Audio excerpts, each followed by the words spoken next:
My name is Teresa Warner, and I am the 105th president of the National Press Club. I'd like to thank all of you for joining us tonight. We are the world's leading professional organization for journalists, and tonight we will recognize some of the best journalism in the last year, some innovative pioneers in our industry, and especially 3 people who made the ultimate sacrifice while covering violence in Syria this year.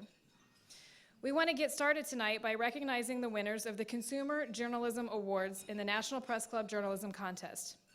The Consumer Awards recognize excellence in reporting on consumer topics, especially work that prompted action by consumers, the community, the government, or an individual. The contest was very competitive this year, with 25% more entries than last year. As the winners are announced, they are invited to come up and make brief remarks. As the honorable mention designees are recognized, we ask that they please come to the stage to accept their awards. For those who couldn't make it this evening, we will send the awards to them. Our first award tonight, the winners of the Consumer Journalism Award for newspapers, are Michael Behrens and Kim Armstrong of the Seattle Times for their series on the state of Washington's use of methadone and the risks associated with the state's policies. A week after the series was published, the state issued a public health advisory about the risks of methadone. Press Club member Kyon Song will accept on their behalf.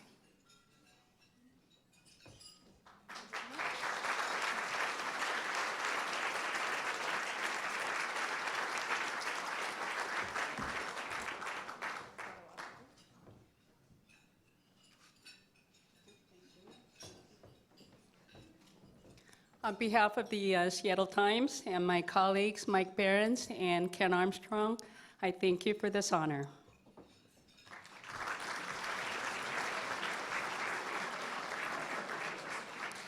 The Consumer Journalism for Newspapers Honorable Mention is Jen Abelson and Beth Daly of the Boston Globe for a 5-month investigation that shed a new and disturbing light on a staple of New England life, seafood. Accepting the award is Jen Abelson.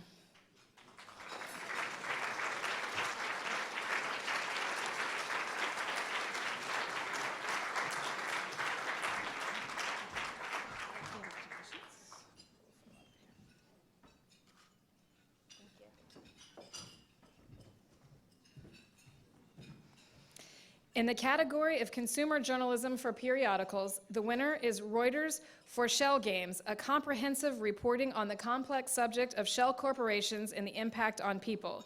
Accepting the award tonight for Reuters is Brian Groh.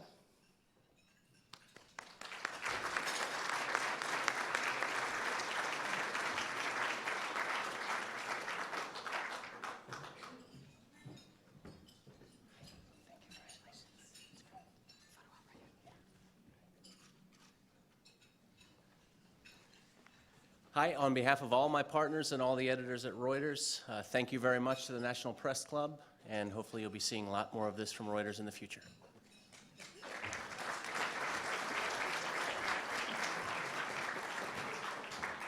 The honorable mention in that category goes to Michael Smith of Bloomberg Markets for its coverage of the selling of human organs in third world countries.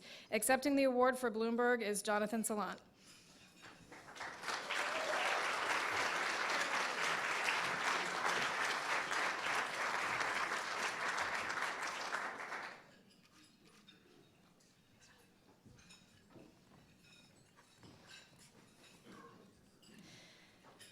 The Consumer Journalism Award for Broadcast goes to KOVR-TV of West Sacramento, California, for its investigation of Walmart's handling of gift receipts.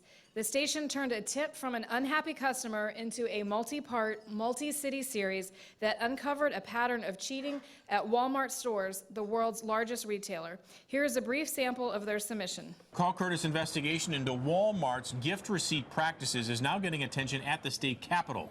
His undercover investigation caught Walmart shortchanging customers when they returned some items with gift receipts. You give a gift, you're not sure if it's going to fit or if they're going to like it. Well, you give somebody a gift receipt in that case so they could take the item back, but they have no idea how much you paid because it doesn't say so on the gift receipt. Our investigation uncovered when you bring that item back, Walmart may not refund you the full amount the gift giver paid.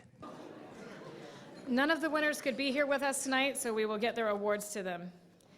The honorable mention goes to Lisa Guerrero of Inside Edition for her story on power gizmos, which debunked the benefits of power wristbands. And here's a brief sample of their submission. Trendy wristbands and bracelets that supposedly increase strength, balance, and even improve health. We asked Dr. Stephen Novella, a neurologist at Yale University Medical School, to review the claims made by Power Balance. Dr. Novella showed me how he believes they do it. I'm barely pushing you, and you just go right over. Next, instead of giving me a Power Balance bracelet to wear, Dr. Novella had something else in mind. Hold out your arms again, raise your left leg. I could push really hard, and you're not falling over. These are magic car keys. Magic car keys. When I want you to fall over, I just push straight down. Okay. Yes. So now And the you do, line you of force is going this way. When I want you not to fall over, I just go in just the slightest bit. Now I'm pushing down towards your feet. Wow. It's just physics. You're not going to fall over when you do that, but it looks very compelling. Lisa Guerrero is accepting the award.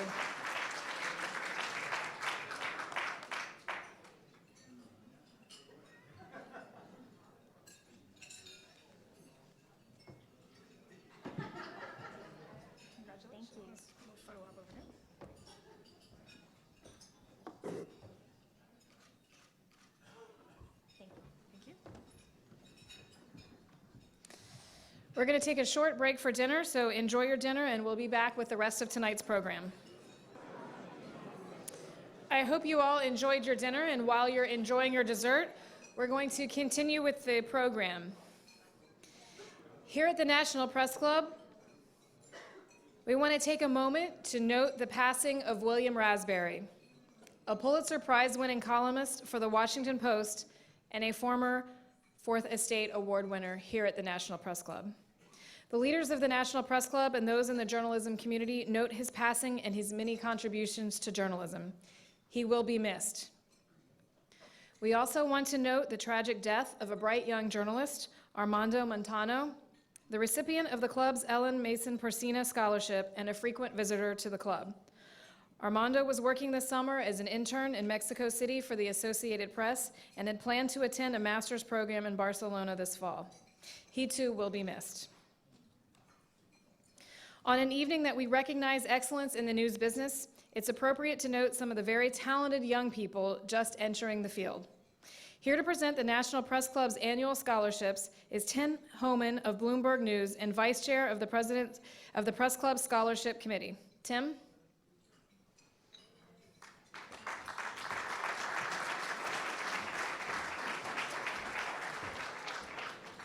Good evening. So we have 3 scholarship winners from the Scholarships Committee. And the first one is the Diversity Scholarship, and that's awarded to Sean Hurd of South San Francisco. It's a $10,000 scholarship for 4 years in college, and he will be attending George Washington University here in DC. And Sean was not able to make it, but he has a video that he'd like us to see. Hi, my name is Sean Hurd. I'm 18 years old and I was born and raised in South San Francisco, California. I was awarded the National Press Club's Journalism Diversity Scholarship. I believe that I was awarded the Journalism Diversity Scholarship because of my unique take on journalism diversity. Not only do I plan on adding diversity through my personal background, being that I am an African American and Chinese American male, I feel like I'll add diversity through my style of writing, which is storytelling.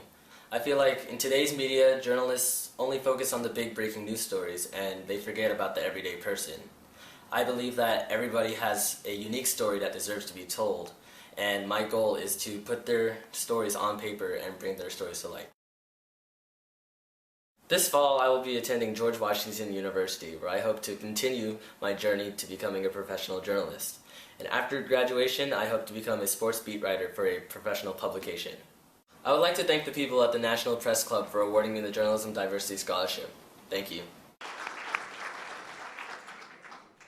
Our next award is for the Zimmerman Scholarship, which is a one-time award of $5,000 also for a college student, or soon-to-be college student. And this year's recipient is Kathleen Kruger of Kula, Hawaii. Kathleen was not able to be here either, but she'll be attending Columbia University in New York, and here is her video. Hi, my name is Kathleen Kruger, and I am this year's recipient of the National Press Club's Richard G. Zimmerman Journalism Scholarship. I would like to thank the National Press Club for awarding me with such a generous scholarship. I'm sorry that I could not attend the awards ceremony to thank you all in person. I am truly honored that the members of the National Press Club believe that my work is worthy of such a prestigious scholarship. I will use this scholarship to help finance my education at New York University this fall. I plan to major in journalism and further develop my skills in and knowledge of the profession. With this scholarship, I will be better able to focus on my studies. Again, thank you to all those at the National Press Club for selecting me as this year's recipient of the Richard G. Zimmerman Journalism Scholarship.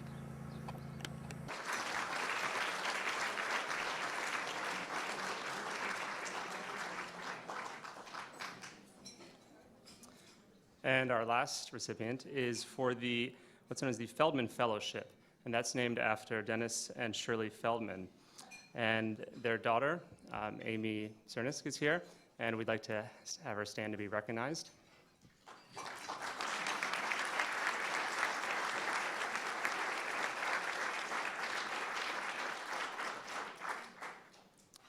And Elizabeth Stewart of Salt Lake City is the winner of this year's Feldman Fellowship. She'll also be attending Columbia University, and she's here to receive her award.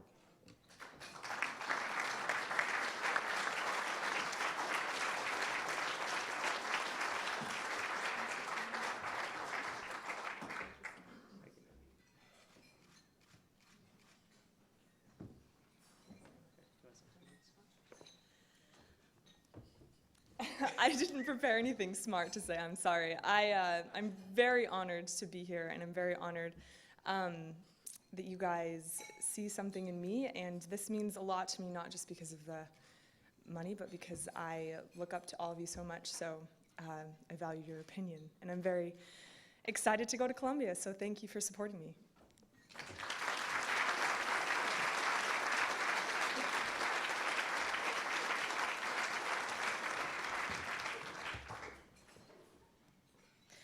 On this night, honoring excellence, the National Press Club would like to recognize the Kalb Report, which has had a partnership with the Press Club for 18 years and which was honored at a gala dinner in New York on June 18th at the New York Festival's International Radio Awards. The Kalb Report program commemorating September 11th was recorded here in the ballroom of the Press Club by staff and crew of the NPC. The program won the Grand Award, the highest honor of the festival. Hundreds of broadcasters from 28 countries submitted entries to the competition. The Kalb Report is hosted by broadcasting legend Marvin Kalb and is produced by executive producer Mike Friedman. Both men are longstanding National Press Club members. We have asked Mike Friedman, who is with us tonight, to come up and say a few words and hold up the trophy for all of you to see. So please give him a warm welcome. Mike?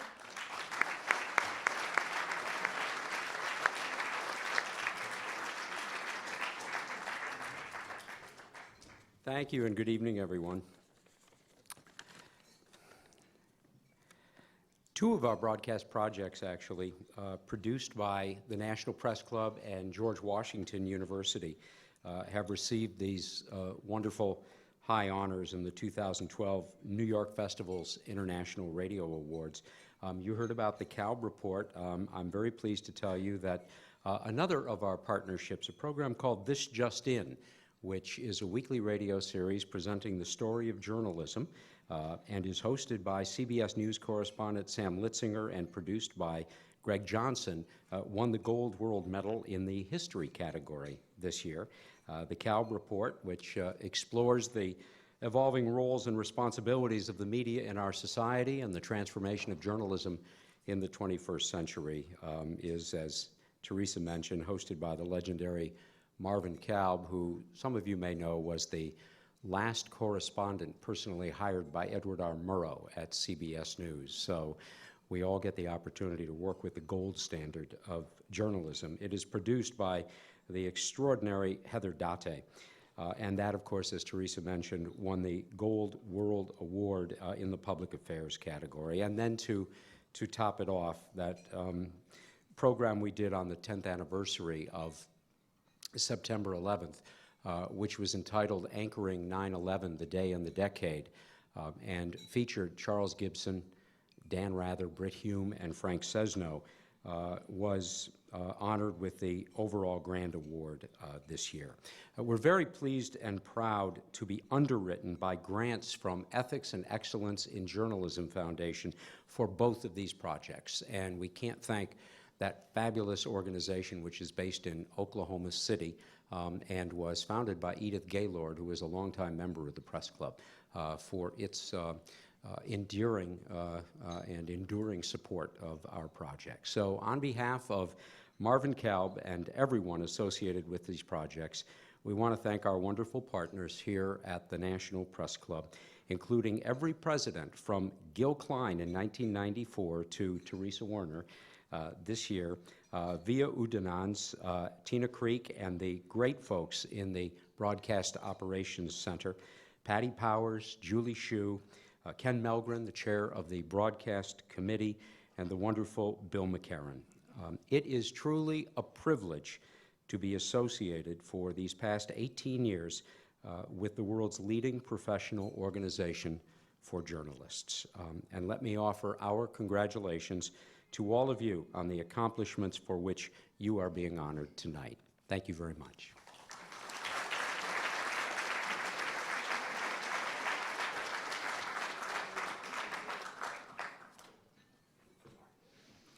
Now back to the winners of the National Press Club Journalism Awards. The winner of the Washington Regional Reporting Award is James Rosen of McClatchy's Washington Bureau. Rosen's coverage of South Carolina showcased his depth of knowledge of both Washington and the state. Accepting the award tonight is James Rosen.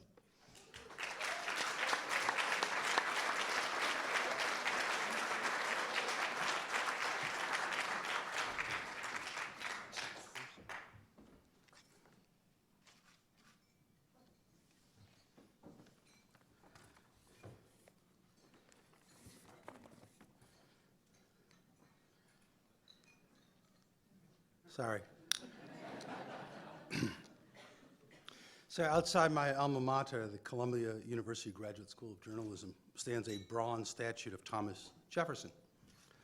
And in addition to being the author of the Declaration of Independence, the nation's third president, its first winemaker, a master gardener, and architect of the University of Virginia, Jefferson was something perhaps even more important, a staunch defender of a free press. He opposed the 1798 Sedition Act, which authorized prosecution of journalists deemed to have published malicious things about public officials. And he repeatedly, over a period of decades, stressed the fundamental importance of the freedom of the press. In one instance, he famously said, "Were it left to me to decide whether we should have a government without newspapers or newspapers without a government, I should not hesitate a moment to prefer the latter." At another point, he wrote, "Our liberty cannot be guarded but by the freedom of the press, nor that freedom of the press be limited without danger of losing it." That's why I am an admirer of Jefferson, and it's why I'm proud to work for an independent news organization, the McClatchy Company. It urges its editors and reporters to relentlessly pursue, in Jefferson's spirit, truth to power. I'm grateful to have a job in a rough period for our industry of circulation loss, staff cutbacks, and other financial pressures. I'm especially grateful to work in McClatchy's Washington Bureau, and I'd like to thank two of its fine editors for being here tonight and supporting my work. James Asher, our bureau chief, who is reshaping the bureau in line with his deep commitment to probing investigative work, and Barbara Barrett, my editor, who is one of the very best editors I've ever had, an editor who has that rare combination of deft writing skills, great reporting instincts, in a witty, even-keeled manner that helps her handle even the most stubborn, rambunctious reporters, including this humble charge. It's an honor to receive this award from the National Press Club. Finally, I want to thank Lou Kelleher, who's a very close friend who's become my third brother, and my great son, Julian, who was simply everything I would have ever asked for in a son. And now, Julian, if you come up here, We're going to get a very brief glance of the future of journalism. Julian does something called beatboxing, which a lot of Americans haven't heard of, but it's very big in Japan and Europe. You have beatboxers in tuxedos performing with whole entire orchestras and so forth. And Julian's going to do a beatbox homage to tonight's proceedings. Briefly. Thank you, everyone. I wanted to congratulate my father again. It's funny, your dad's a journalist when your English teachers correct your work and your dad corrects their corrections. That's happened several times. Just wanted to say that. He tells me how they didn't edit things correctly. And then, he actually said, well, your grade would have been worse if I edited. So I appreciate him, but he helped me become what I'd like to think is a pretty strong writer, and I'm sure any of you that have children have helped them become stronger writers. I wanted to pay homage today. The Beatles, one of my favorite groups of all time, they came in a time where newspapers were really important, a lot of controversy, civil rights, and whatnot. So I want to pay homage, of course, if you're thinking on the same wavelength as me, the one song that would make sense to sing in front of a bunch of writers. It has the word writer in it. So I'm going to do a little beatbox medley. For those of you who don't know beatboxing, it's vocal percussion. Singing is just imitating instruments with your voice. Beatboxing is doing that for drums. So if you're following me, then that's good. If not, then you'll be more confused. So, all right, here we go.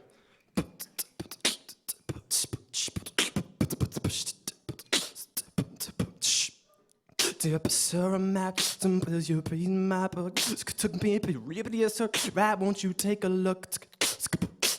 Paper back right up, back right up, paper back, paper right up, down. Thank you very much. Congrats again to my dad. This is what the journalists of the next generation will sound like.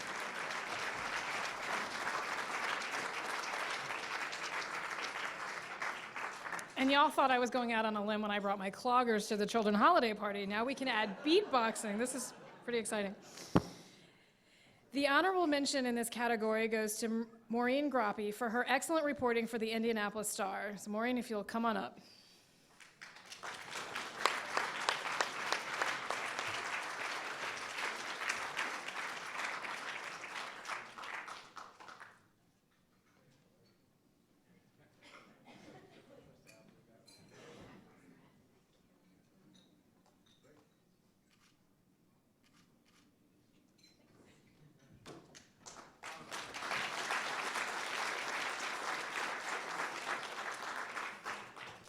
The print winner of the Arthur Rouse Award for Press Criticism is Paul Farhi of The Washington Post, who examined some of the seedier media practices. Are there really seedier media practices? Such as bookers and networks paying for appearances and pay-to-play product placements. Accepting the award is Paul Farhi.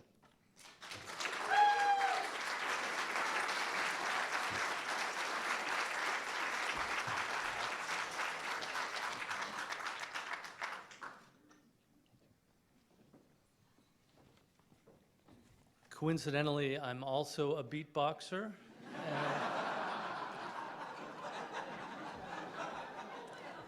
And I'll be doing Stairway to Heaven.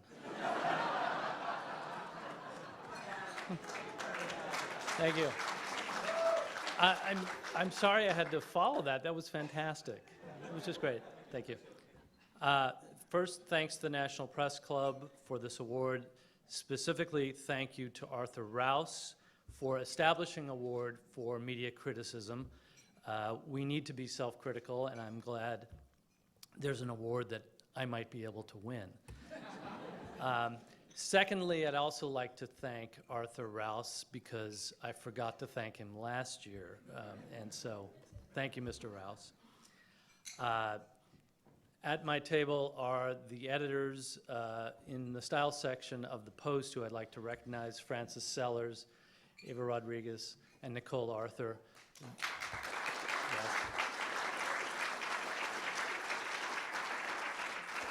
they are the people who help me do what I do, and I am very grateful for that. Also at my table are my wife, Lisa, and my daughter, Helena, and they are the people who make me what I am. So I'm very grateful for them.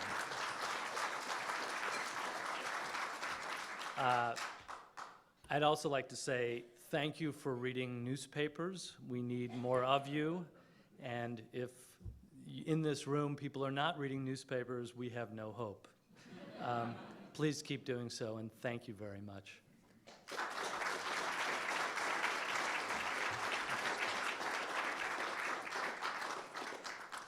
The broadcast winner is WGBH-TV's Emily Rooney and Jeff Keating, who examined the Boston media's handling of a range of issues, including those with national implications, such as the case of organized crime figure Whitey Bulger. Here's a brief sample of their submission. Maria Kramer and Shelley Murphy had one tantalizing fact. The FBI's tipster was from Iceland. Once they learned her name, the issue was whether to publish it. Boston Globe editor Scott Allen told us the paper felt confident it was not putting Bjornsdottir in danger. But the Boston Herald begs to differ. Scott Allen scoffs at that. The Boston Herald got badly burned on a story that is richly important to them. They had beaten the drum all summer, raising questions about the existence of the tipster. We outed the tipster. They were sorry they didn't have the story. And what did they do? The next day, they suddenly became concerned for her safety. While the Herald might have been concerned for her safety, they apparently don't think much of her moral turpitude, calling her a snitch and a dime dropper. Accepting the award is Linda Pollock, Executive Director of their program.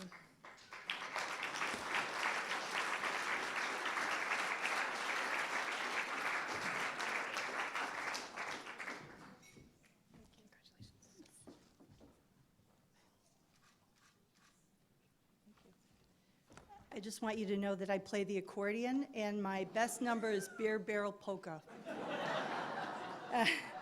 Seriously, I would like to call out Emily Rooney. When I worked at Channel 5 in Boston, she was my boss, and now technically I'm her boss. It gives me great pleasure. But over 15 years ago, she decided that there was merit in doing a television broadcast about journalism, and that became the beginning of Beat the Press. It is the highest rated show that we do locally on WGBH each week on Friday nights, and we have won the Rouse Award. I think this is the 5th time. So I'm very proud to be associated with the program, and congratulations in particular to Emily, who really had the brainy idea to do this. So thank you.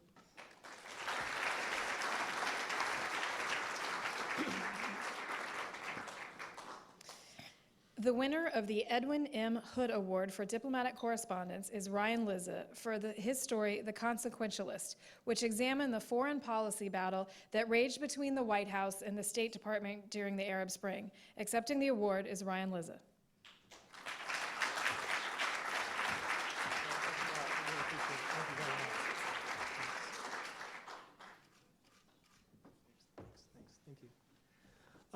Thank you to the National Press Club. I thought I would just, a couple of journalism tips I would throw out there tonight. The first one is if someone tells you you win an award, the first thing you should do is call the people who gave you that award and ask if you're expected to make remarks.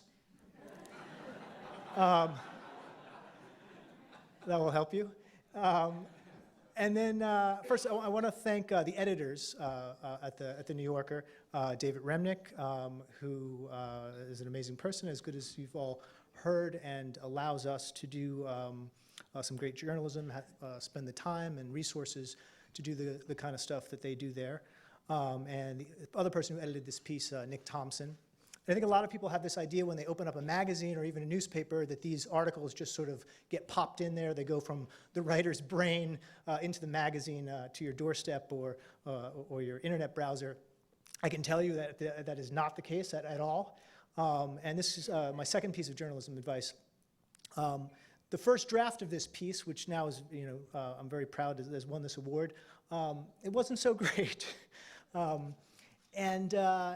At the New Yorker, if David Remnick, the editor of the magazine, sort of intervenes and starts editing your piece himself, it means something has gone wrong.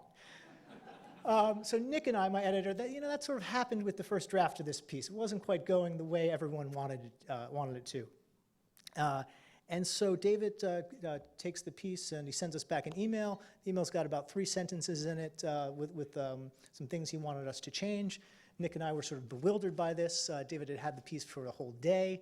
And we sort of tried to decipher his 3 sentences, went back into the piece, worked on it some more, thought we had it really worked out, sent it back to him.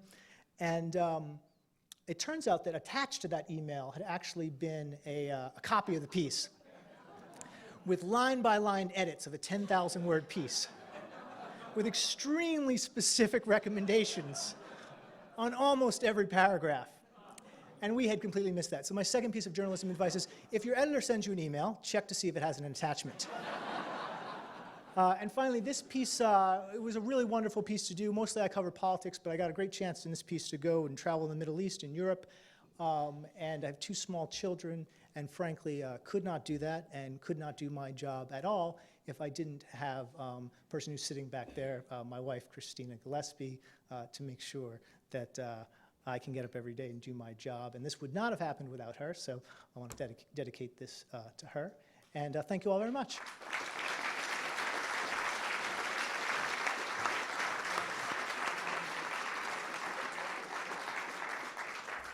And I think as we're going with the flow, remarks aren't necessary. You can sing, dance, we're open to interpretation here. The honorable mention goes to Jay Solomon of the Wall Street Journal for his reporting on Syria, including an excellent account of threats and intimidation against Syrian expatriates speaking out against the Damascus regime. Accepting the award is Jay Solomon.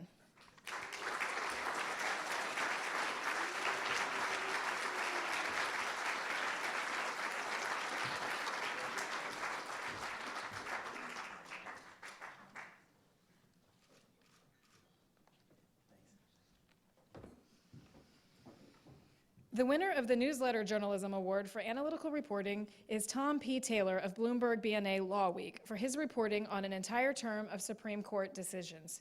Taylor's analysis picked up more obscure cases that weren't the focus of the general media attention and told readers why they should pay attention. Accepting the award is Tom P. Taylor.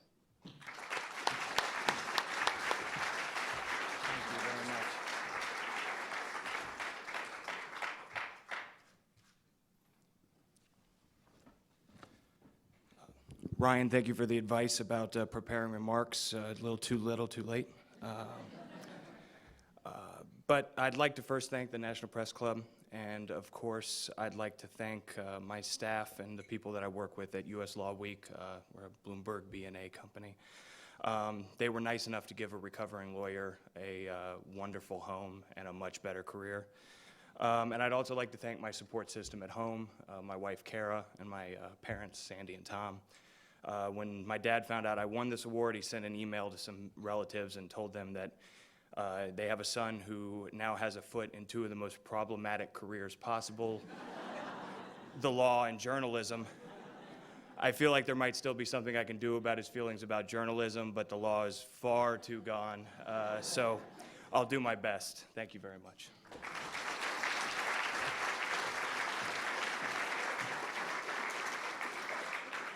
The honorable mention goes to Nathaniel Gronwald of Greenwire for his thorough reporting and well-written coverage of biofuels in Colombia.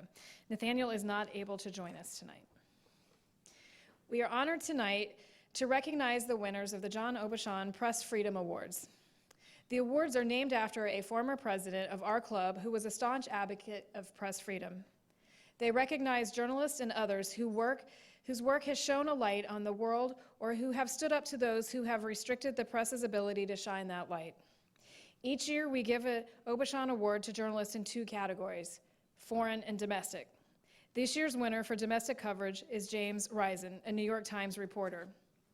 Risen's distinguished career, which includes a Pulitzer Prize, is marked by a penchant for reporting material the government would prefer to keep from public view.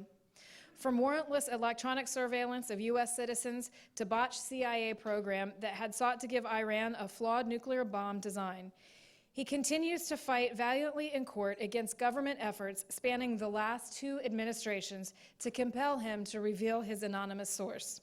Accepting the Aubuchon Award for domestic coverage is James Risen.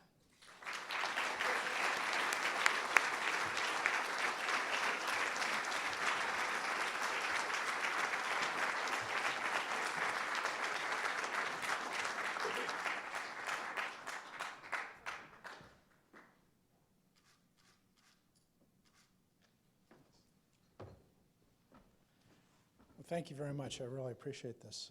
Thank you to the Press Club for this. This is a great honor and something I really wasn't expecting. And I guess I just want to thank a few people. One is I want to thank Simon & Schuster, my book publisher, which has supported me throughout this whole experience, which is at some points kind of an entertaining experience to be the subject of the Justice Department's interest.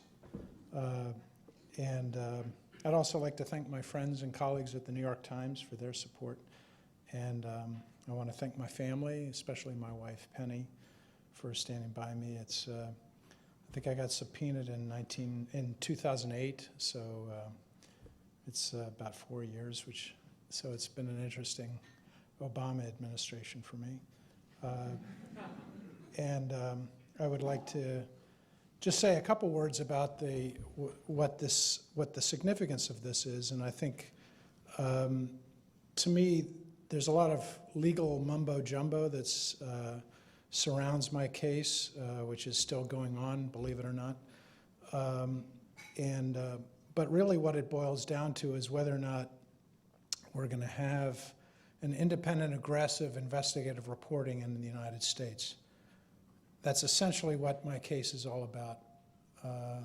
Whether the government can tell us what we can write about national security, or whether we in the press decide what we write about national security. And in my opinion, the First Amendment says that we get to decide, the people of the United States get to decide what we write about, not the government. And so that's what I'm fighting for, and that's what I'm hoping to, at the end, win on my case. And so I really appreciate your support. Thank you.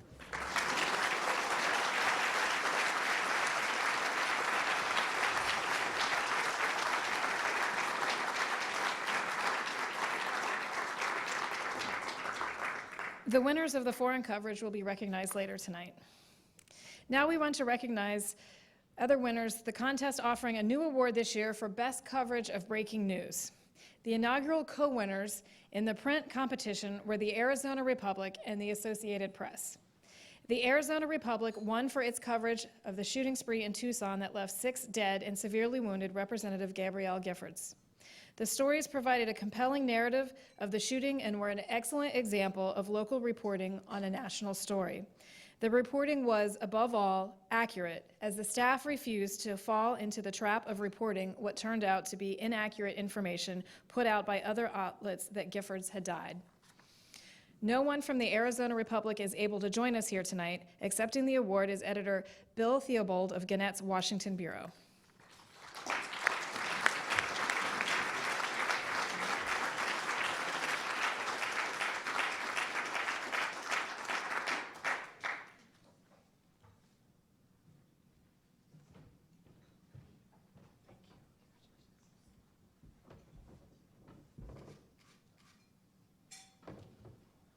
I'll just say quickly that I just want to thank you on behalf of the editors, reporters, online people, photographers, videographers who worked very hard in those days after the tragedy.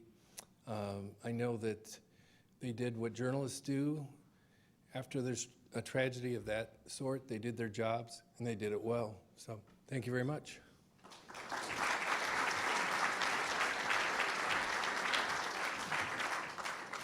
The Associated Press staff won for its coverage of the Japan earthquake and tsunami. The stories were a prime example of effective and textbook breaking news coverage, providing in-depth details and context very quickly.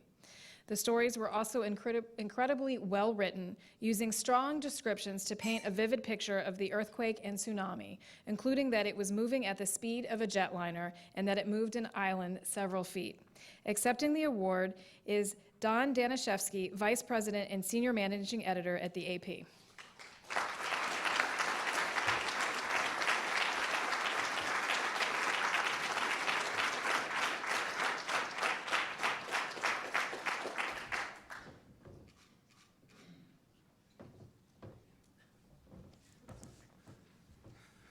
Well, thank you to the National Press Club. We, in our business, celebrate our professional accomplishments, but inevitably our work touches tragic circumstances. And on March 11, 2011, 19,000 people lost their lives in the triple disaster that hit Japan. Our bureau was affected in Tokyo. The building was shaking, and even as the building was shaking, our bureau chief, Malcolm Foster, was filing the urgent news alert that told the world what was happening. For the weeks and months that followed, journalists traveled to the quake zone, exposed themselves to all the rigors of roads that were blocked, corpses lying around, no food, no water to cover the story. Later, going to the Fukushima nuclear area, exposing to radiation. So these stories are difficult to cover, and we couldn't be prouder of our team on that story. So thank you very much.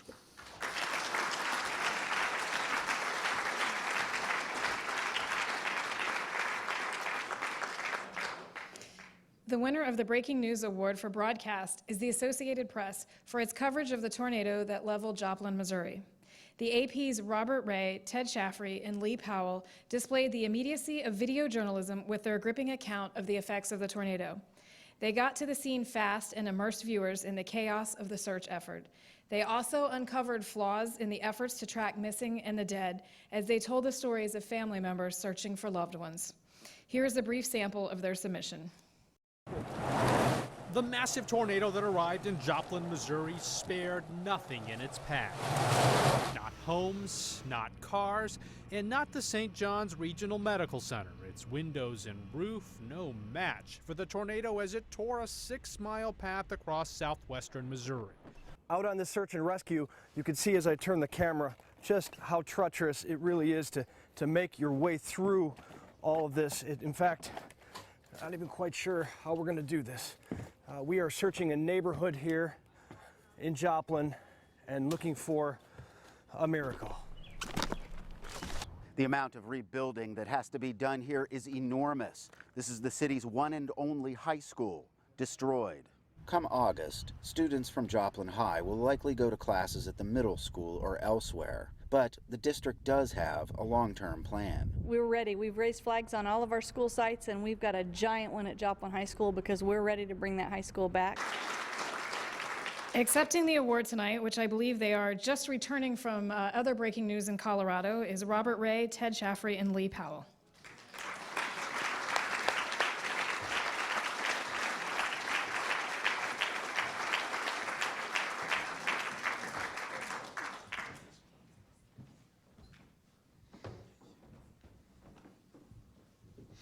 Well, thanks to the National Press Club. I have never been here, so it's a great honor to be here tonight.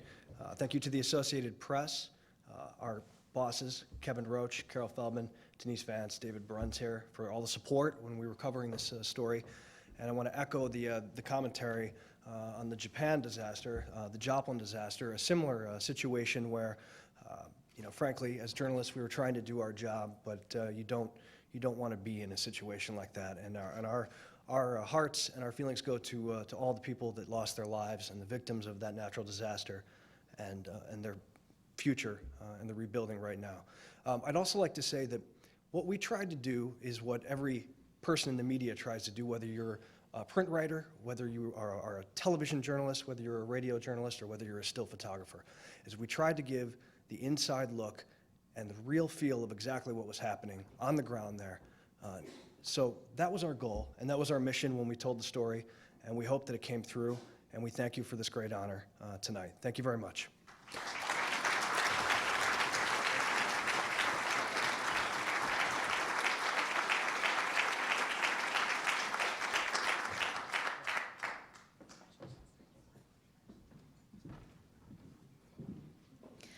Honorable mention goes to Pierre Thomas of ABC News for clear and understandable storytelling under the tremendous deadline pressure after the shooting of Tucson, Arizona of Representative Gabrielle Giffords. With the clock ticking, ABC gathered a wealth of details that fleshed out the suspect and his path to the shooting, and it specific took a look at the days and weeks. Here is a brief sample of their submission. More details we get, the more troubling this tale becomes. Last year alone, campus police at Loeffner's Community College were called 5 times to investigate his behavior. Some of the incidents were bizarre. About a year ago, after hearing a poem about abortion, Loeffner said, "Why don't we just strap bombs to babies?" Over time, Loeffner's behavior became more strange. In September, after another disruption, the officer who responded wrote, "Loeffner's head was constantly tilted to the left and his eyes were jittery." The next week, when officers went to tell Loeffner he had been suspended, he just stared at them. It took him an hour to speak, and when he finally did, he said, "I now realize that this is all a scam." No one from the ABC team is able to make it here tonight to accept the award. The winner of the Lee Walczak Award for Political Analysis is Bloomberg News for its coverage of super PACs by John Crewston, Allison Fitzgerald, Jonathan Salant, and Charles Babcock. The Bloomberg News team took a hard look at super PAC phenomenon in the 2010 elections and discovered a hidden world of money, political connections, and influence. Accepting the award are Jonathan Salant and Allison Fitzgerald.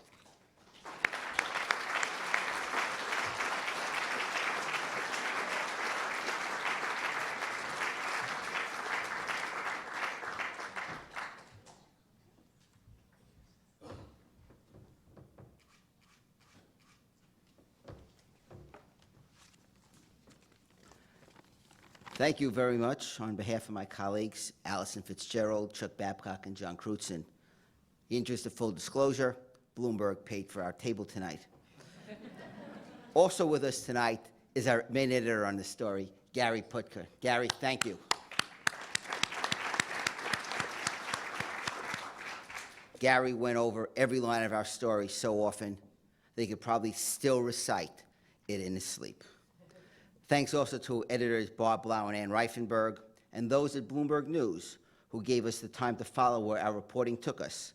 Executive editor Amanda Bennett, Washington editor Al Hunt, who's also with us tonight, managing editor Mike Tackett, deputy managing editor Mark Silva, and Bloomberg News editor-in-chief Matt Winkler. Also like to acknowledge our Washington executive editor Susan Goldberg and our bureau chief Jessica Antonelli. I believe that the First Amendment gives us the power and the responsibility to watch over those in power. In this case, we chronicled how millions of dollars in secret money was spent, primarily to help elect Republican lawmakers. In some cases, we found not only were the sources of the money hidden, but so too were the expenditures. We're seeing this play out again in 2012 with the same groups and some new ones spending millions of dollars without telling the public who is funding the ads they're seeing. On a personal note, this award is especially meaningful because Lee was one of my editors at Bloomberg. He shared my love of campaign finance reporting. In 2008, he edited a story of mine showing how the presidential race at that time, with no one taking public money for the primaries, had even marked a return to the pre-Watergate fundraising. Even brought the story along as a prop. That was long before anyone had ever heard of Crossroads GPS or Priorities USA. So I'm sure Lee is watching the current explosion of campaign funding with fascination and kvelling, that's a Yiddish word meaning to beam with pride, as his old newsroom is undertaking the effort to chronicle this spending. Thank you again for this honor.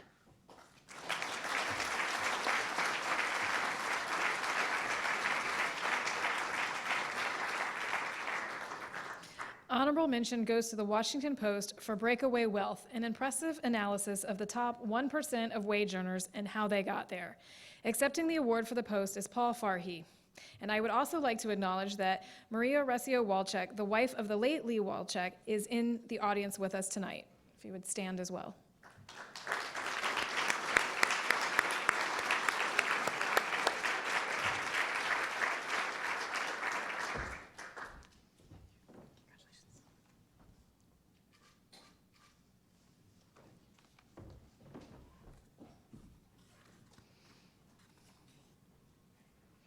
The winner of the Ann Cantrell Free Animal Reporting Award for print was Chris Adams of McClatchy Newspapers for Chimps, Life in a Lab, an exhaustive series of examining the usefulness of chimpanzees in medical research. Accepting the award is Jim Asher, McClatchy Bureau Chief.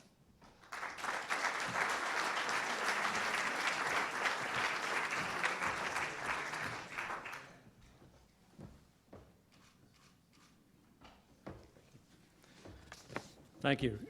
When I came to Washington in 2002 as investigative editor for Knight Ridder, which is now, of course, McClatchy, I hardly ever thought that I'd be directing an investigation of chimpanzees. But I want to tell you, it was a fascinating journey. We looked at the lives of hundreds of chimpanzees that were jailed in little tiny cells across the country to be engaged in, to be used for medical research. And the fascinating fact about this is that that research had long been discounted as being unreasonable because it didn't produce any significant scientific fact that you couldn't get out of a petri dish these days. Yet these animals were finding themselves tortured, basically, in the interests of science. One of the other interesting things about this is we learned something about our cousins, and that is that there's a lot of humanity in the lives of a chimpanzee. So I thank the Free family for making this award possible, and thank the club for giving us to us. I want to take a minute, though, to make one other comment. Last Friday, I sent a note to the staff of the Washington Bureau saying that we would no longer allow the government to alter quotes that they have routinely been asking us to do. There has been a degradation in the access to public officials across this city over the years, and now we're in the situation where our sources are being investigated for leaking crucial public information to us.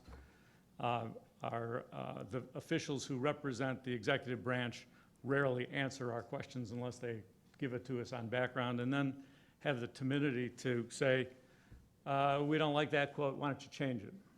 So we're not doing that in McClatchy anymore. And I want to challenge all of you, some of you I know who've engaged in this practice, who work for some of the most prestigious news organizations in this country. Let's all not do it anymore. Let's all tell the government.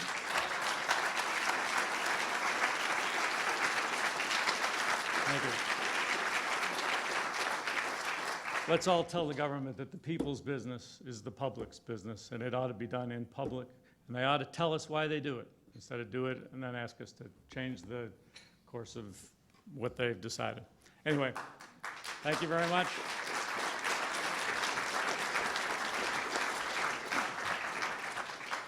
Honorable mention goes to The Cruelest Show on Earth by Deborah Nelson in Mother Jones. It tells the story of the harsh treatment of elephants at Ringling Brothers and Barnum and Bailey Circus. Accepting the award is Deborah Nelson.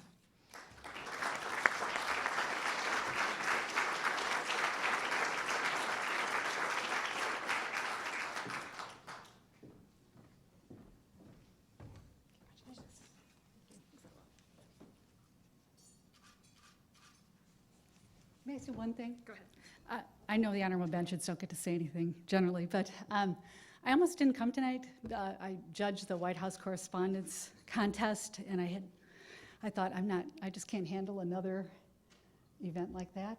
I'd never been to one of these, but this is about journalism, and I thank you for that.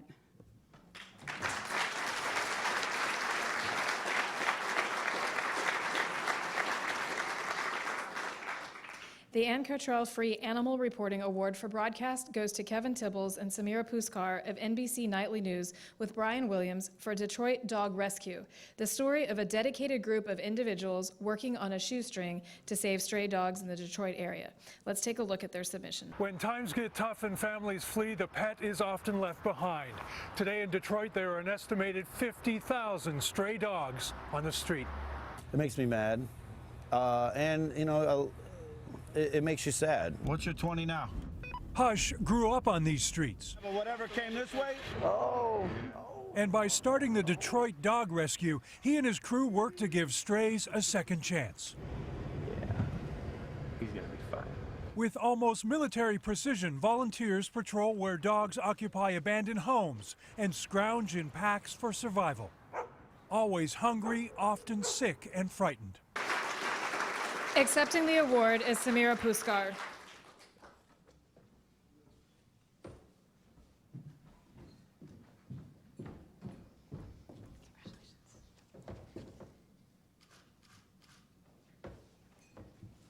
Thanks for giving us this award. Kevin and I are really, really honored to be receiving it. But it's a true testament to what the Detroit Dog Rescue is doing, and the people there that are doing all of this hard work. So it's a real shout out to them. Wanted to thank the family of Ann Cottrell-Free for making this award possible, and also to the National Press Club. Thank you so much.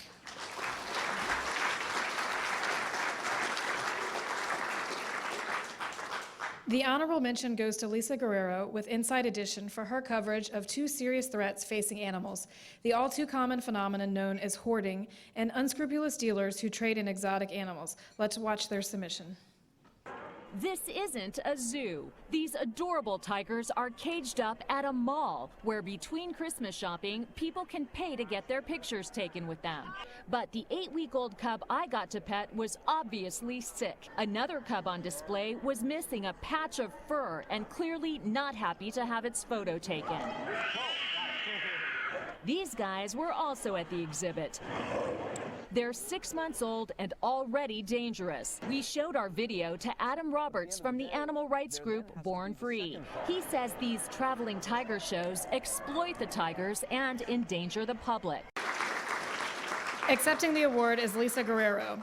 We'd also like to note that Press Club member Alyssa Free, daughter of Ann Cottrell-Free, is with us tonight. Alyssa, if you would stand.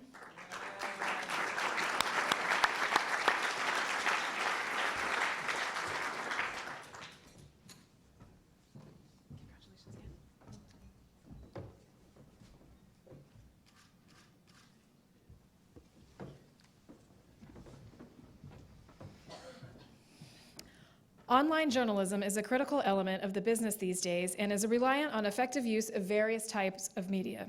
The winners of the Joan M. Friedenberg Online Journalism Award are Jen Abelson and Beth Daly of the Boston Globe for their package of stories called Fishy Business on deceptive practices in the seafood restaurant business. Here's a brief sample of their submission. Boston Globe reporters Jen Abelson and Beth Daly undertook a 5-month investigation of the seafood industry in Massachusetts. They collected fish from 134 restaurants, grocery stores, and seafood markets from Leominster to Provincetown. Today I'm on Cape Cod, going to about 9 restaurants, ordering mostly cod to see what people are serving, because we suspect not everyone is serving cod. We're wondering if there's other species they're substituting. Daly and Abelson carefully prepared their samples for shipment to a lab in Canada, where the fish's DNA would be tested. It's very much right out of CSI, is take a sample and the labs can tell us what's been substituted. The lab determined that 48% were mislabeled. Accepting the award is Jen Abelson.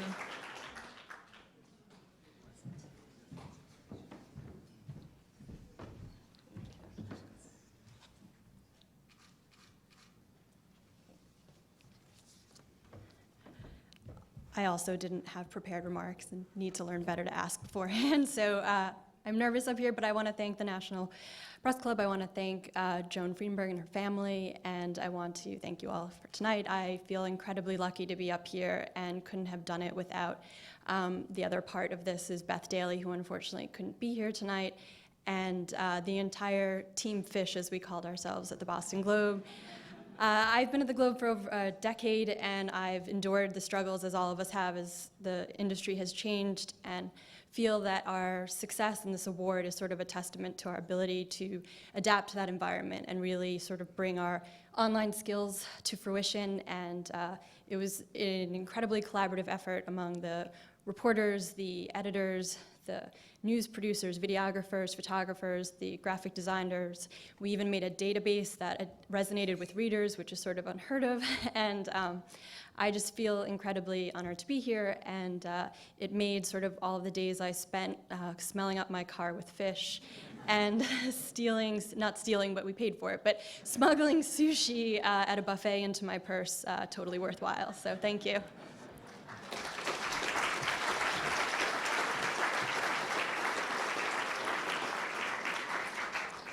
Honorable mention went to David Wood of the Huffington Post for his compelling stories on wounded veterans and their families called Beyond the Battlefield. Here's a brief sample of their submission. Tyler Southern's memory of May 5th, 2010, is mercifully buried deep inside him. On that day in southern Afghanistan, a powerful explosion severed both legs and his right arm and mangled his one remaining limb. Catastrophically wounded, he woke up 13 days later in a hospital bed in Bethesda. A decade ago, these wounds would have killed him. But the heroic work of combat medics and dramatic improvements in trauma medicine are saving some 16,000 badly wounded troops like Southern. I didn't feel that me crying about it would help the situation at all. I mean, and I know it won't. You can't. Crying ain't gonna grow anything back. David Wood was not able to join us tonight. I'd like to recognize Jonathan Salant, husband of the late Joan Friedenberg, who is here as a prize winner, a judge, and a past president of the Press Club. Jonathan.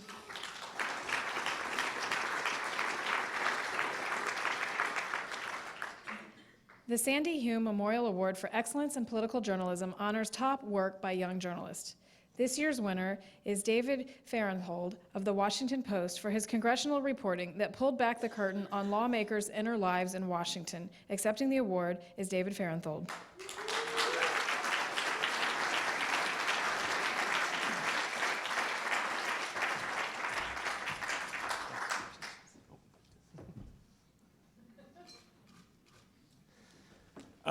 I wanted to say briefly how nice it is for the Press Club to allow me to be 34 years old and get an award for young people. I really appreciate that. I want to say just a brief thank you to my wife, Elizabeth Lewis, my parents, Peter and Jeannie Fahrenthold, my sister, Jennifer Fahrenthold, my editors here, Terry Samuel and Kevin Merida. I also wanted to say, just briefly, a thank you to the Hume family. You guys are probably aware of the great scoop that Sandy Hume had in 1997 of the beginning of the aborted coup against Newt Gingrich. I only started covering the Hill in the fall of 2010, and this was transmitted to me as part of the lore of the Congressional Press Corps, this great scoop. And that's those of you who know Congress know how amazing that is. Congress turns over all the time. There's new staffers, there's new members, there's new reporters, and plus, really, if you were to study the history of Congress, no one would come to work in the morning. So there's sort of a willful amnesia about the place in some ways. The idea that this great work was so good that 15 years later, I'm hearing about it, it's told as sort of one of the great works of congressional journalism. It's a huge honor to get an award named for that person. So thank you very much.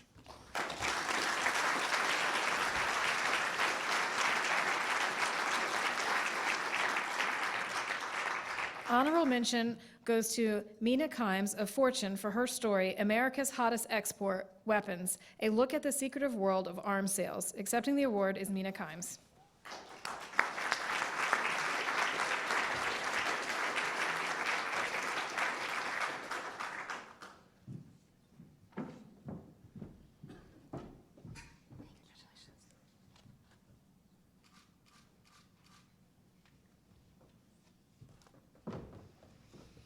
So we'll move from the young 34-year-olds to a nation of baby boomers getting older, and the problems of America's seniors are a growing focus of excellence in journalism. The winner of the Joseph D. Ryle Award for Excellence in Writing on the Problems of Geriatrics is Peter Waldman of Bloomberg News for his stories on profit and neglect in hospice care. The coverage focuses on aggressive efforts by profit-seeking hospice companies to recruit patients from nursing home care. Accepting the award is Peter Waldman.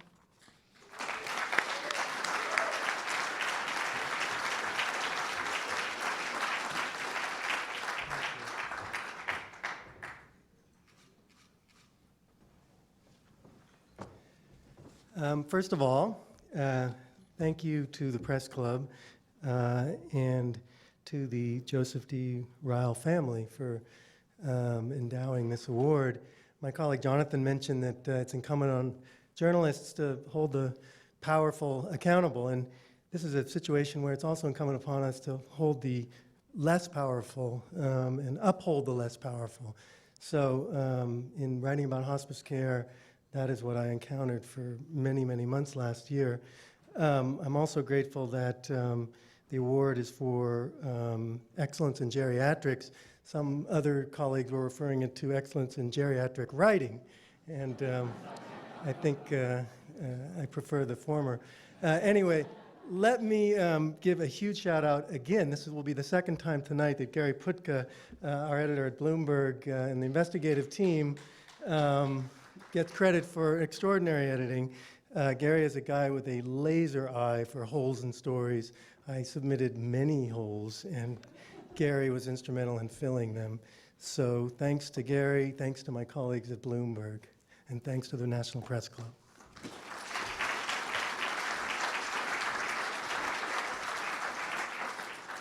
Honorable mention went to Lauren Neergaard, David Carey, Ben Knuckles, and Carol Feldman of the Associated Press for their well-sourced, well-written stories in the project called Aging in America, Where We Live, looking at how seniors and communities are adapting to their needs. Accepting the award is Carol Feldman, Director of News Operations and Finance at the AP's Washington Bureau.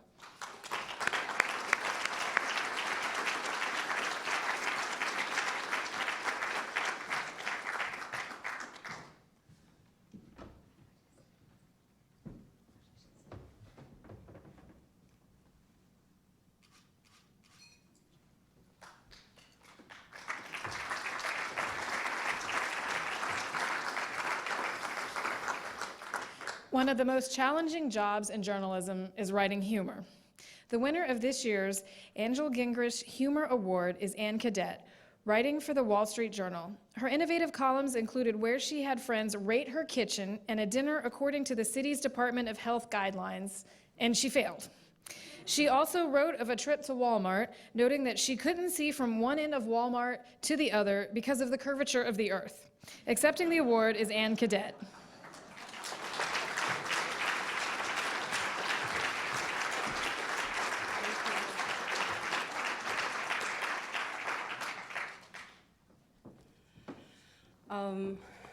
It was such a surprise and a thrill to get an award from the National Press Club, and thank you so much.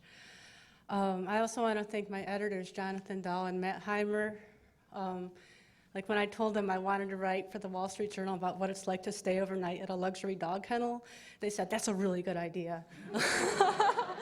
I'm lucky to have editors like that. And I also want to thank my mom, who wrote me an email every week to say that she had read my column and that it was really funny. So thank you.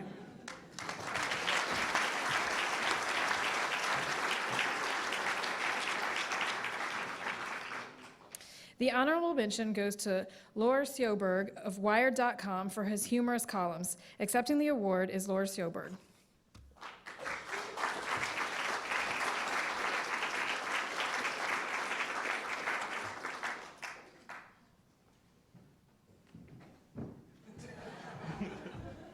Very good.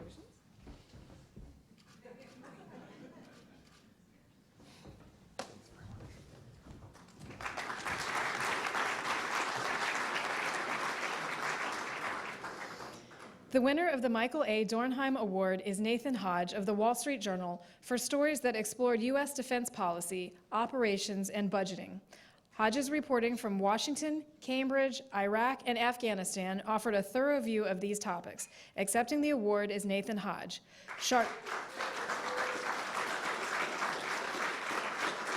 Charlene Dornheim, Michael's mother, and Daniel Dornheim, his brother, are attending tonight. If you would please stand.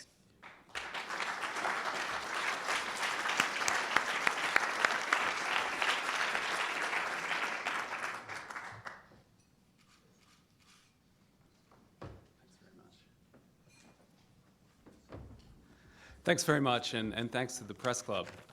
It's really a particular honor to receive an award that's named in memory of Mike Dornheim, who was a longtime aviation week reporter, really known as one of the best in the business. As aviation journalism lore has it, a defense contractor once gave him an approved for public release picture of the Air Force's airborne laser aircraft, which he then published after personally and meticulously labeling all of the parts. The Missile Defense Agency freaked out. Mike, who was also trained as an aerospace engineer, also demonstrated that you can be a good subject matter expert without being boring. And that's particularly important when you're talking about the mysteries of the Pentagon budget, the procurement system, and the hundreds of billions of taxpayer dollars that are at stake. And so that's why I really appreciate the recognition of these stories with some great encouragement and support. My editors pushed me to illuminate a pretty wonky subject, the defense budget, in a way that I hope was entertaining, informative, and accessible. So thanks tonight would go to Jerry Seib, our Washington bureau chief, Matthew Rose and Bob Orlean, who were fantastic editors, and to everybody else who was on the Washington National Security team. We have some really smart and some really dedicated people that I work with who are way, way smarter than I am on how Washington works. And I couldn't have done it without them. So I couldn't ask for better colleagues. Thank you very much.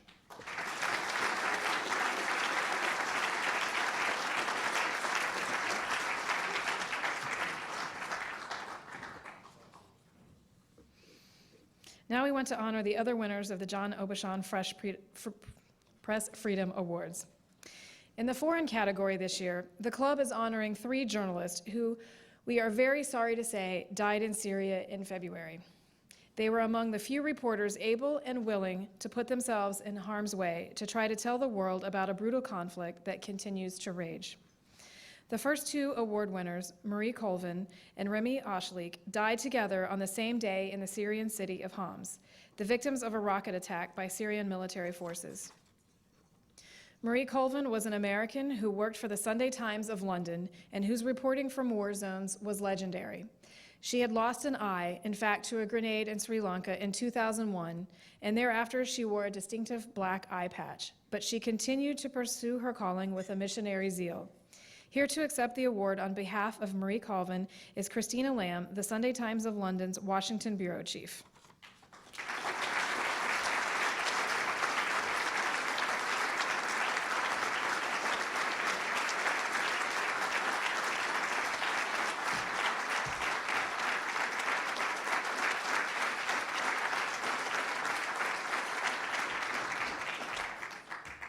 Thank you. At lunchtime today, I went to a meeting of Syrian activists, which descended quite quickly into an argument about who was killing who in Homs and who was forcing Christians to flee. And those of us attending, not ever having actually been there, found it very difficult to know who was telling the truth. I immediately thought of Marie, not only because she was killed in Homs, but because she always talked of the importance of bearing witness and of being there to see for yourself to tell people back home. I'm going in no matter what, she told the photographer that she went with before her fatal last trip in February. As you probably know, it's not been a great time in British journalism recently. We had several colleagues charged today. It's particularly not been a great time at our organisation, News International. So Marie represented all that was great in journalism, and she went everywhere fearlessly, getting scoops from Timor, Kosovo, Chechnya, the Middle East, dodging the advances of Gaddafi. And when we had foreign correspondents get-togethers in London, she was invariably late and lost. We always used to laugh how she could manage to do all these amazing things around the world and then couldn't find her way on the London Tube. She was the bravest journalist I have ever known. She was passionate about what she did. She risked her life over and over again to tell the story, even after she lost her left eye and had to wear a patch. She did it so that nobody would be able to say afterwards, we didn't know what was happening. I was very honoured to work with her and to take this award on behalf of her family. She was one of the few people that you could truthfully say made a difference, and I only wish she could have carried on making a difference. Thank you.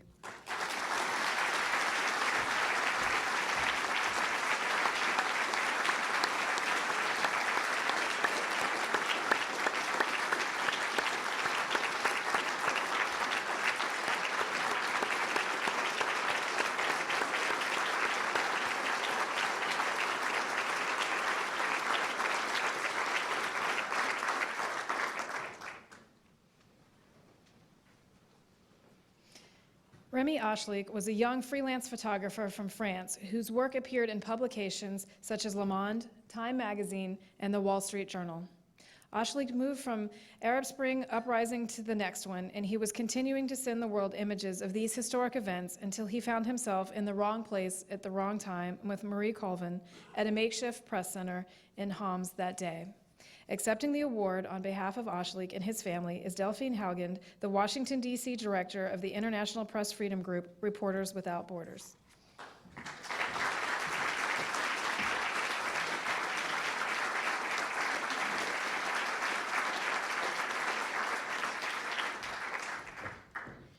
Thank you very much. It's an immense honor to be here to represent Remy's family and Remy's wife.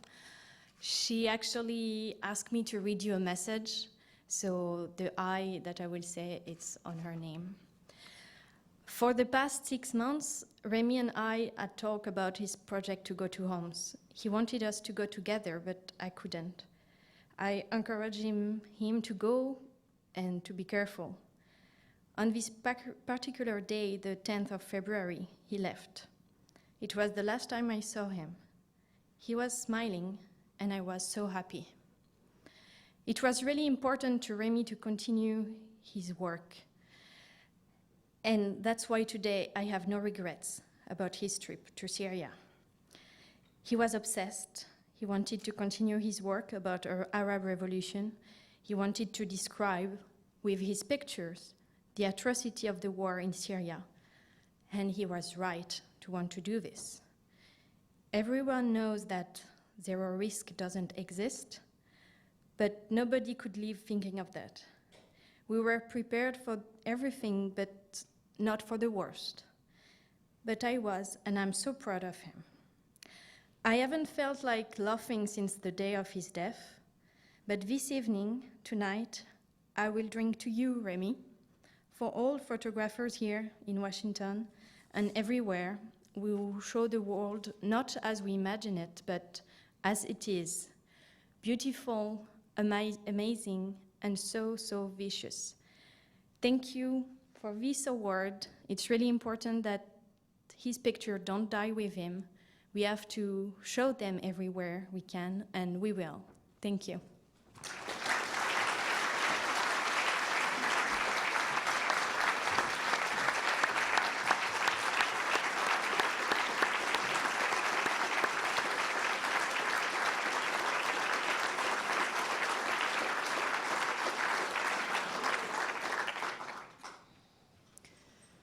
The third and final winner of the Abishan Press Freedom Award in the foreign category is the late Anthony Shadid, a New York Times reporter. An American of Lebanese descent, Shadid covered world events, particularly in the Middle East, gave readers a clear and fresh perspective on a troubled region. A two-time Pulitzer Prize winner, Shadid died of an asthma attack as he was making his way into Syria to cover the uprising here. Shadid's mother, Rhonda, is with us tonight, and accepting the award for the family is her husband, Charles Marshoa.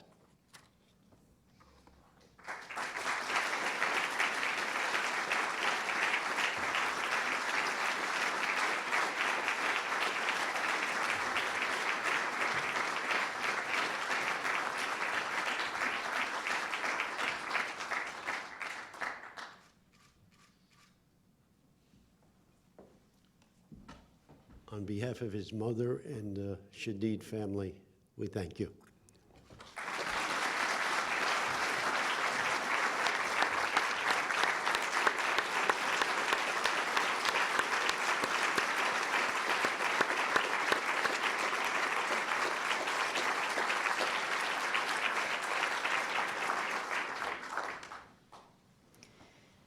The men and women whose lives and work we honor here tonight provide a gripping reminder of the stakes involved in our work.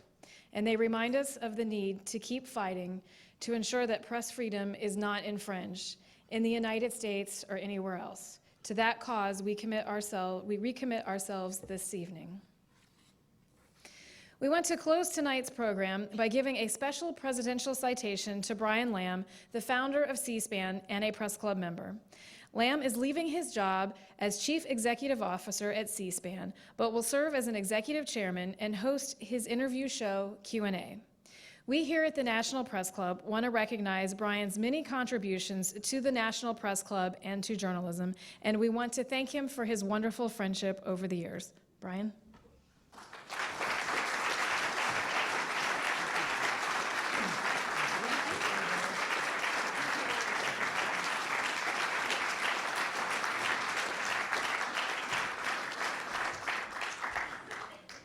What an evening. Earlier today, Gwen Ifill stood here giving a speech at the National Press Club. We covered it live. And she said something I thought was very important, and that was that she said, we're not that PBS, the NewsHour, we're not C-SPAN. They just cover the news. We explain it.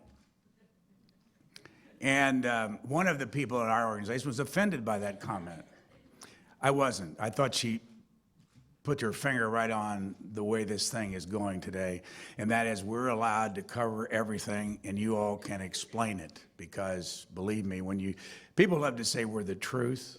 We're no more the truth than what you report, because as you know, without me saying it out loud, a lot of things that come out of the mouths of people in this town aren't quite truthful. So keep explaining it, and congratulations to everybody in this room. The sad thing about stepping down from a job is you get the impression from what you read that you're retiring and that it's all over. I'm not sure I like that feeling, so I just want you to know I'm not going to retire, and in spite of what Paul Farhi writes, and I congratulate you all for this terrific evening, and keep up the good work.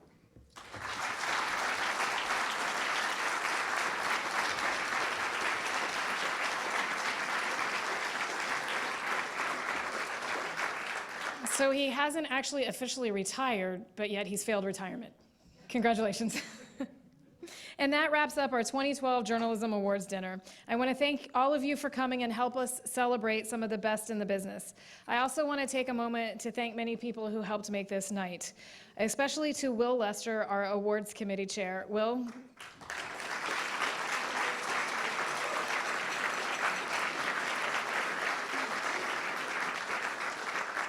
I have attended many of these awards dinners, and I've always thought how wonderfully smoothly they run, and they do. And I think being on this side for the first time, I've truly understood all the hard work you put into it. Thank you very much, Will. I'd also like to thank Joanne Booz, who is the staff liaison to the awards committee.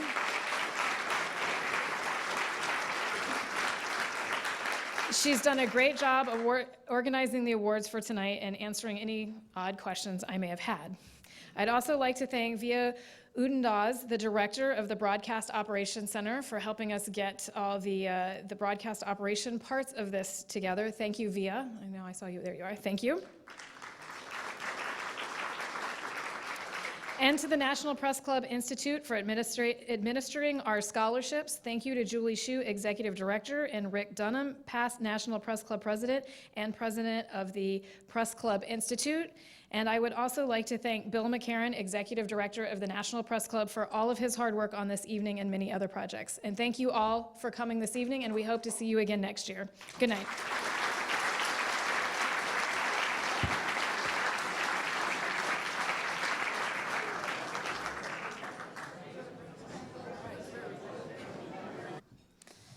We're going to take a short break for dinner, so enjoy your dinner, and we'll be back with the rest of tonight's program.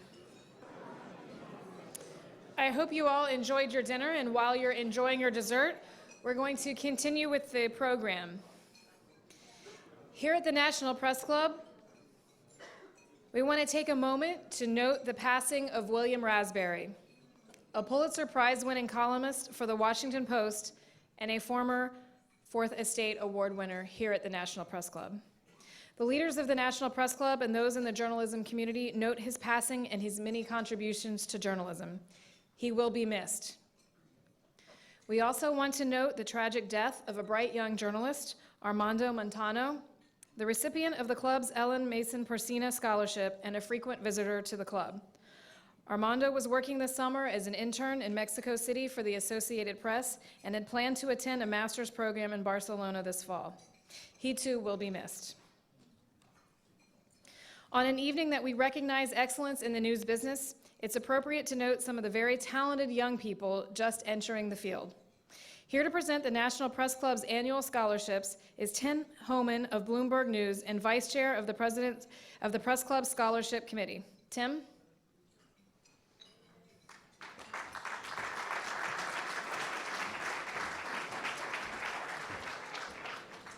Good evening. So we have 3 scholarship winners from the Scholarships Committee. And the first one is the Diversity Scholarship, and that's awarded to Sean Hurd of South San Francisco. It's a $10,000 scholarship for 4 years in college, and he will be attending George Washington University here in DC.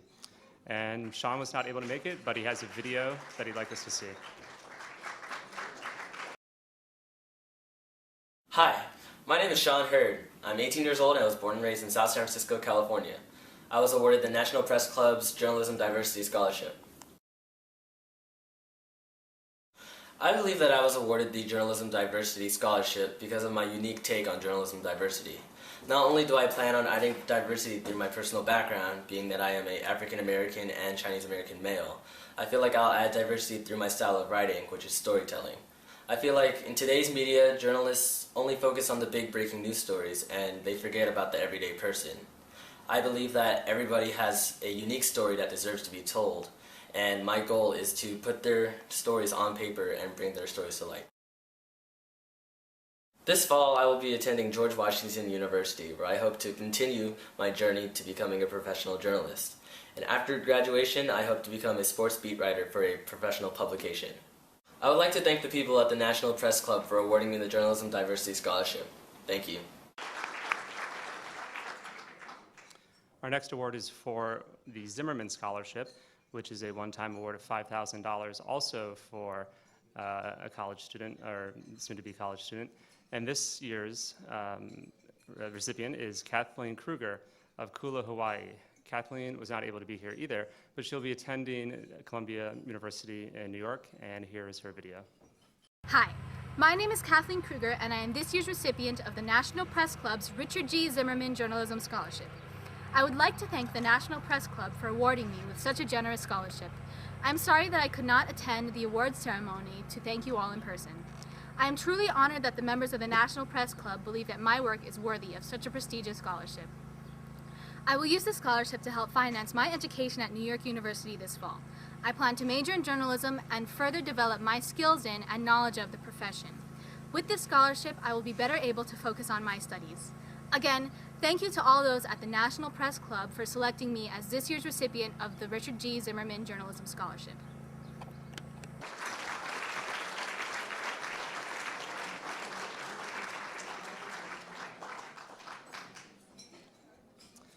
And our last recipient is for the what's known as the Feldman Fellowship.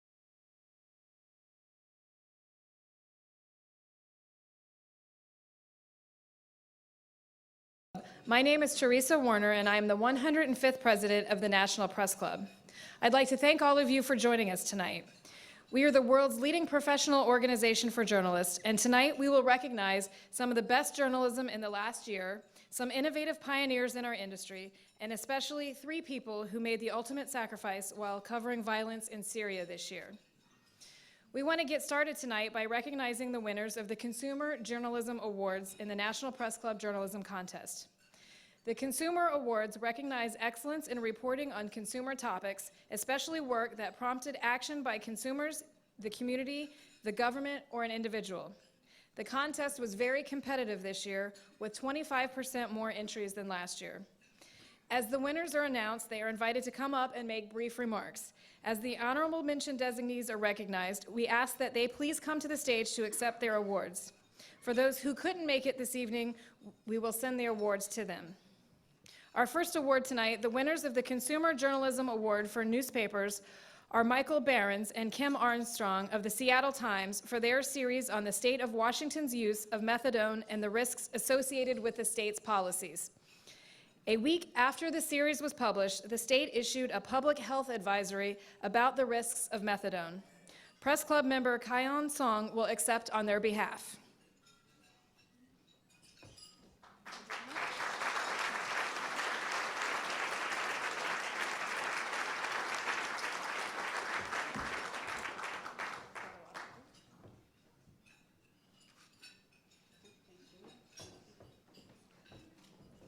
On behalf of the Seattle Times and my colleagues, Mike Behrens and Ken Armstrong, I thank you for this honor.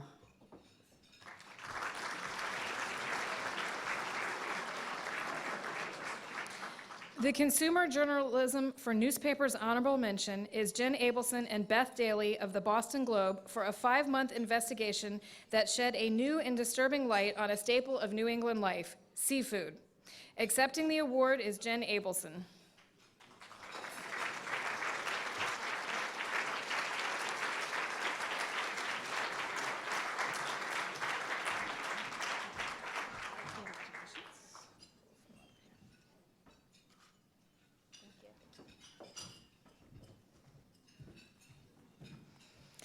In the category of consumer journalism for periodicals, the winner is Reuters for Shell Games, a comprehensive reporting on the complex subject of shell corporations and the impact on people.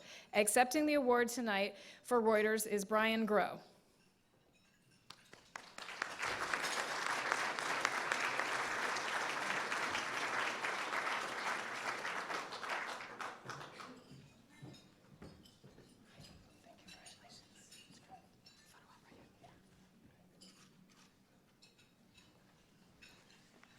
Hi, on behalf of all my partners and all the editors at Reuters, thank you very much to the National Press Club, and hopefully you'll be seeing a lot more of this from Reuters in the future.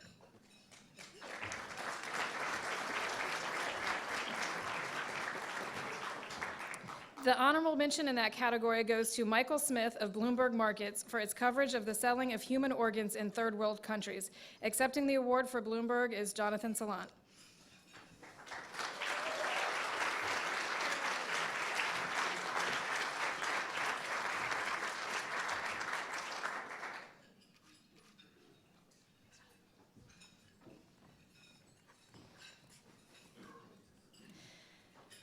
The Consumer Journalism Award for Broadcast goes to KOVR-TV of West Sacramento, California, for its investigation of Walmart's handling of gift receipts.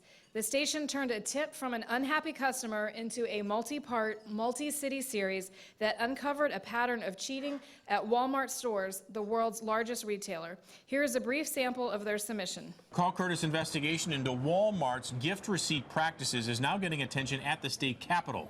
His undercover investigation caught Walmart shortchanging customers when they returned some items with gift receipts. You give a gift, you're not sure if it's going to fit or if they're going to like it. Well, you give somebody a gift receipt in that case so they could take the item back, but they have no idea how much you paid because it doesn't say so on the gift receipt. Our investigation uncovered when you bring that item back, Walmart may not refund you the full amount the gift giver paid. None of the winners could be here with us tonight, so we will get their awards to them. The honorable mention goes to Lisa Guerrero of Inside Edition for her story on Power Gizmos, which debunked the benefits of Power wristbands. And here's a brief sample of their submission. Trendy wristbands and bracelets that supposedly increase strength, balance, and even improve health. We asked Dr. Stephen Novella, a neurologist at Yale University Medical School, to review the claims made by Power Balance. Dr. Novella showed me how he believes they do it. I'm barely pushing you, and you go right over. Next, instead of giving me a Power Balance bracelet to wear, Dr. Novella had something else in mind. Hold out your arms again, raise your left leg. I could push really hard, and you're not falling over. These are magic car keys. Magic car keys. When I want you to fall over, I just push straight down. Okay. Yes. So now the line of force is going this way. When I want you not to fall over, I just go in just the slightest bit. Now I'm pushing down towards your feet. Wow. It's just physics. You're not going to fall over when you do that, but it looks very compelling. Lisa Guerrero is accepting the award.